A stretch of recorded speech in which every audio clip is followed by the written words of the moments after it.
फंस जाती है या इधर फंस जाती है। फिर वो 5,000 रुपया 4,000 रुपया लेके उस गाड़ी को टो कर। मरी में सड़क पर बर्फ फेंककर सैयों से मदद के बहाने रकम ईंटने वाला मुलजिम साकिब अब्बासी गिरफ्तार हो गया। मुलजिम साकिब अब्बासी के जेर इस्तेमाल जीप भी पुलिस ने कब्जे में ले ली। मुलजिम साथियों के साथ मिलकर सड़क पर बर्फ बिखेरता था और जब किसी सैयाह की गाड़ी फंस जाती तो जीप से टो करके निकालने का भारी मुआवजा लेता था। सैयाहों की शिकायत आने पर सीपीओ साजिद कियानी ने नोटिस लेते हुए मुलजमान की गिरफ्तारी का हुक्म दिया था। सीपीओ साजिद कियानी के अहकामात की रोशनी में गुज़श्ता रोज नामालूम मुलजमान के खिलाफ मुकदमा दर्ज किया गया था।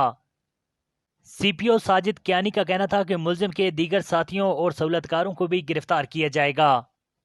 सैयाहों की मजबूरी का फायदा उठाने वाले कानून की गिरफ्त से नहीं बचेंगे। नाजरीन, इस वीडियो के हवाले से कमेंट में अपनी कीमती राय का इजहार जरूर कीजिएगा। फंस जाती है या इधर फंस जाती है।